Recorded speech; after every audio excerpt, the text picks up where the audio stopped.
if you do what it is that you're called upon to do, which is to lift your eyes up above the mundane, daily, selfish, impulsive issues that might beset you, and attempt to enter into a contractual relationship with that which you might hold in the highest regard, whatever that might be, to aim high and to make that important above all else in your life, that fortifies you against the vicissitudes of existence like nothing else can. And I truly believe that that's the most practical advice that you could possibly receive.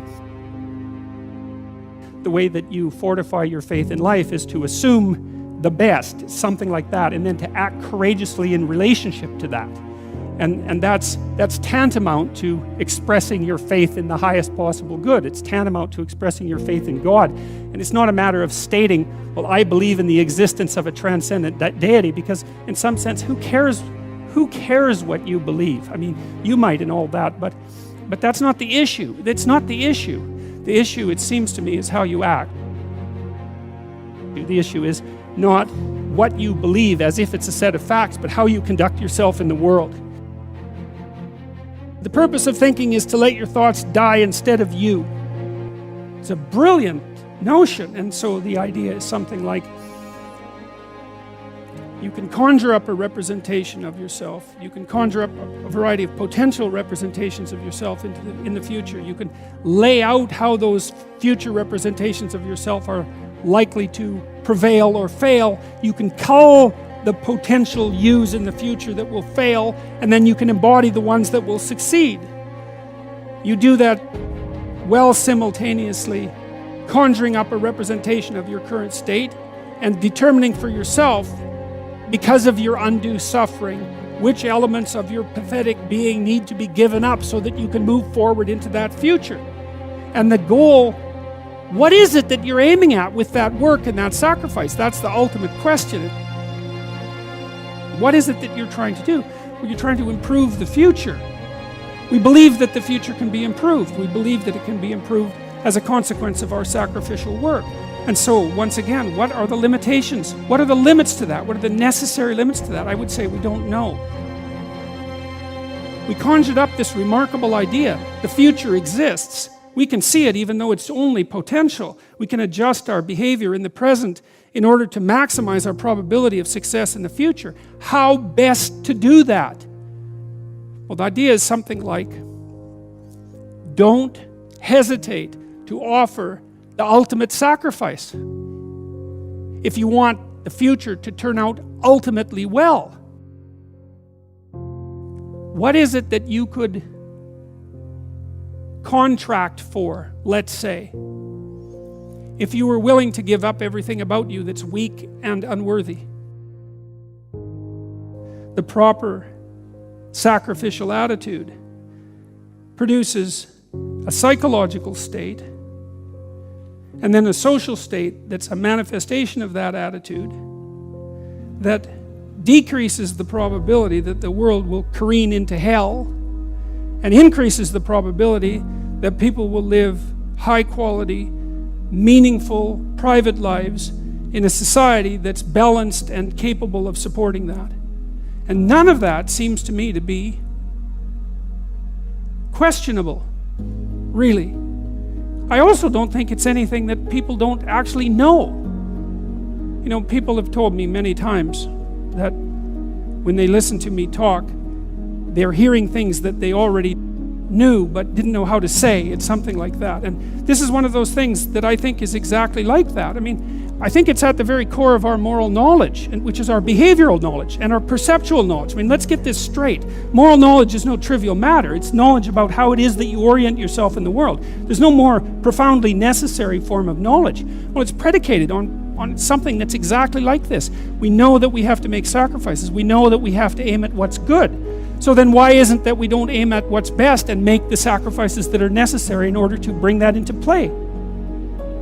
I think it seems to me that in some sense that's self-evident. The question is why we don't do it, but there's answers to that too. Life is hard and it hurts people. It's rife with limitation, and some of it's arbitrary. And some of it's unjust, and some of it's worse, some of it's malevolent, which is even worse. It's not surprising that that combination of vicissitude can turn people against being. But I think even when that happens, and even when people have the kind of history that if they revealed to you, you would say, well, it's no wonder you turned out that way. The people who turn out that way still know that it's wrong. They still know that however deep their own suffering, however arbitrary their own suffering, however much that's caused by the malevolence of others, as well as the tragedy of existence, that does not in any way justify their turning away from the good. And I believe everyone knows that. I believe that they know it implicitly, even if they don't allow themselves to know it explicitly. And I believe that if they violate that idea, then they violate themselves, and that they end up in Cain's position, which is the position of the man who's been given a punishment that is too great to bear. Now we're capable of making sacrifices in abstraction, right? To conceptualize a future that we want, to let go of the things that are stopping us from moving forward, and to free ourselves from the chains of our original preconceptions. Pursue pleasure. Follow your impulses. Live for the moment. Do what's expedient. A mountain is something you have to climb, and you have to climb to the pinnacle of a mountain, and the mountain is up, right? And the mountain stretches up to heaven, and it's a long journey to specify the right place on the highest pinnacle. And that's symbolic, because of course it's a pinnacle that you're always trying to reach, just like you're always trying to aim. You're always trying to climb upward. At least that's the theory. It depends to some degree, of course, on your definition of upward. You're supposed to, again, to act out the highest good of which you're capable. Now that'll transform your life to some degree into an archetypal adventure. There's no way around that, because as you attempt to climb a higher mountain, let's say, or to aim at a higher target or something like that, then the things around you will become increasingly dramatic and of import. That happens by necessity, obviously, because if you're aiming at something difficult and profound and you're really working at it, then your life is going to become perhaps increasingly difficult and profound. But that might be okay. That might be exactly what you need as an antidote to the implicit limitations that face you as a human being. The good father is precisely someone who is willing to sacrifice his child to the ultimate good. You have a moral obligation as a parent to encourage your child to go out into the world, right? And to be whoever they can be, to be the best they can possibly be. And in doing that, you're encouraging them to pursue the good. You're sacrificing them to the good. You're not keeping them for yourself selfishly. You're telling them that they can go out and live their life and live it properly. You don't want for your son what it is that you want for him. You want for your son what would be best for him and for the world. And you let go in precise proportion to your desire to have that happen.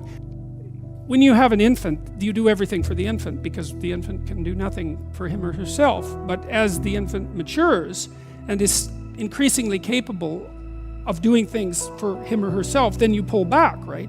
You pull back, and every time the child develops the ability to do something, you allow them or encourage them to do it, and you don't interfere.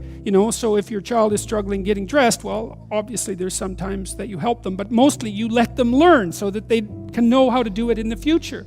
That's better for you, and it's certainly better for them. There's a rule if you're working with the elderly in an old age home, and the rule is something like, don't do anything for any of the guests, let's say, that they can do for themselves, because you compromise their independence. And so as a mother, you pull back and you pull back, and you let your child hit him or herself against the world, and you fail to protect them. But by failing to protect them, you encourage and ennoble them to the point where you're no longer necessary. Now, they may still want to see you, and it would be wonderful if that was the case, but the point is that you're supposed to remove yourself from the equation by encouraging your child to be the best possible person that person can be. And you sacrifice your desires all of your desires to that, your personal desires, even your desires for your child in relationship to you.